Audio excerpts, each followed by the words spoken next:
Guys welcome back to my channel. और आज हम इस तरह के वाक्य को इंग्लिश में बनाना सीखने वाले जो हम रोजाना बोलते हैं, जैसे कि मैं जाना चाहता हूँ, वह यहाँ आना चाहती है, हम कुछ कहना चाहते हैं, राजेश यहाँ बैठना चाहता है। सो यहाँ कॉमन क्या है? यहाँ कॉमन है कि चाहना, यानी करता यहाँ किसी कार्य को करना चाहता है, तो कॉमन यही है कि यहाँ चाहना।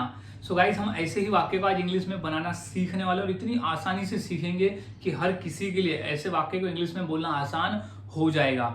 और हाँ गाइज, मैंने ऐसे 300 इंग्लिश सेंटेंस फॉर्मूले भी तैयार किए हैं, जिसके आधार पर आप आसानी से रोजाना बोले जाने वाले इंग्लिश को सीख सकते हो फॉर्मूले के माध्यम से। और हर फॉर्मूले में आपको एग्जाम्पल के साथ में बताया गया है कि किस तरह से वाक्य बनाए जाते हैं। मात्र 150 रुपीज में आप इसे इस नंबर पर खरीद सकते हो। सो गाइज अब शुरुआत करते हैं हम इस तरह के वाक्य को इंग्लिश में हम कैसे बनाकर बोल सकते हैं।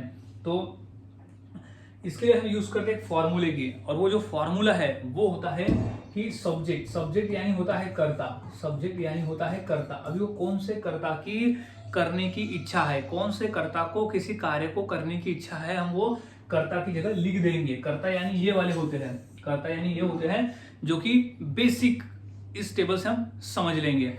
फिर प्लस want to और wants to। अब सब्जेक्ट देखकर हम want to और wants to को लगाते हैं, सब्जेक्ट को देखकर हम want to और wants to को लगाएंगे। अब किस सब्जेक्ट के साथ लगाते हैं? तो I के साथ हम want to लगाएंगे, you के साथ want to लगाएंगे, we के साथ want to लगाएंगे, they के साथ भी want to लगाएंगे, he के साथ wants to लगाएंगे, she के साथ wants to लगाएंगे, it के साथ wants to लगाएंगे। और अगर किसी का नाम है, जैसे एग्जाम्पल में राजेश और नेहा, तो ये हो जाएगा wants to। तो ये सब्जेक्ट के साथ हम want to और wants to को लगाते हैं।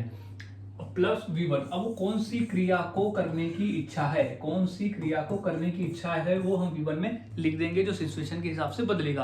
अब प्लस ऑब्जेक्ट यानी बचा हुआ भाग। तो यहाँ जो कॉमन रहेगा हमारा, चाहता हूँ, चाहती है, चाहते हैं, चाहता है, ये कॉमन रहेगा। तो wants to और want to जो है वो कॉमन रहेगा हर वाक्य में। अब हमने फॉर्मूला समझ लिया, अब फॉर्मूले के आधार पर वाक्य को इंग्लिश में बनाना सीखते हैं। जैसे हमारा पहला वाक्य है कि मैं जाना चाहता हूँ, मैं जाना चाहता हूँ, तो मैं की इंग्लिश क्या हो जाएगी? आई।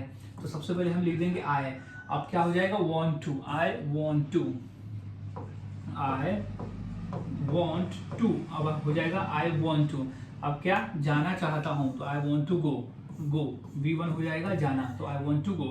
अब है वो है यहाँ आना चाहती है, वो है यहाँ आना चाहती है, तो चाहती है तो she हो जाएगा, तो she wants to, she wants to, she wants to, ये लग जाएगा wants to। अब क्या करना चाहती है? यहाँ आना चाहते हैं, she wants to come, come यानी होता है आना, come कहाँ? यहाँ, तो come here, she wants to come here यानी वह यहाँ आना चाहती है, she wants to come here, वह यहाँ आना चाहती है। अब नेक्स्ट देख लेते हैं कि हम कुछ कहना चाहते हैं, हम कुछ कहना चाहते हैं। तो पहले सब्जेक्ट हो जाएगा, तो सब्जेक्ट में क्या है? ये वाला, ये हमारा सब्जेक्ट है, और wants to ये चाहते हैं, कहना है क्रिया, तो हम की क्या होगी? वी। तो हम लिखेंगे सबसे पहले वी। अब क्या हो जाएगा? want to, तो we want to, we want to, we want to क्या? कहना। तो कहना को इंग्लिश में कहते हैं से, तो वी want to say कुछ, तो हो जाएगा something। We want to say something, हम कुछ कहना चाहते हैं, तो we want to say something। अब राजेश यहाँ बैठना चाहता है, राजेश यहाँ बैठना चाहता है, तो क्या हो जाएगा? सबसे पहले सब्जेक्ट क्या है हमारा? राजेश, तो ये हो जाएगा राजेश। अगर किसी का नाम रहा तो हम लगाएंगे wants to, तो क्या हो जाएगा? wants to, wants to क्या? बैठना, तो sit, sit यानी होता है बैठना। V1 हमारा है बैठना, कहाँ? यहाँ, तो sit here। तो Rajesh wants to sit here यानी राजेश यहाँ बैठना चाहता है, राजेश यहाँ बैठना चाहता है।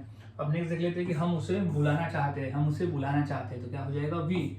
सबसे पहले हो जाएगा वी, फिर हो जाएगा want, वी के बाद हम क्या लगाते हैं? want to, वी के बाद हम लगाते हैं want to यानी चाहना।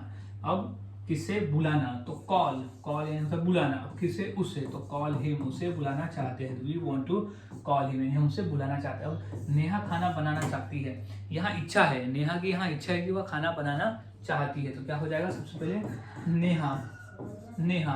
अब क्या लगाएंगे? want to, तो Neha wants to, Neha wants to, Neha wants to क्या? खाना बनाना, तो Neha wants to cook, Neha wants to cook यानी नेहा खाना बनाना चाहती है, उसकी इच्छा है, खाना वो बनाना चाहती है। तो इस तरह से गाइज हम वाक्य को इंग्लिश में बना सकते हैं और बोल सकते हैं। काफी आसान है, बस इस तरह से फॉर्मूले को याद में रखना होता है और वाक्य की प्रैक्टिस करनी होती है। जितना अधिक आप प्रैक्टिस करोगे उतना आसान होगा और उतनी आसानी से बनाकर इसे बोल सकते हो। तो इसी फॉर्मूले के आधार पर मैं 2 वाक्य देता हूँ। इंग्लिश क्या होगी मुझे कमेंट सेक्शन में जरूर बताएं।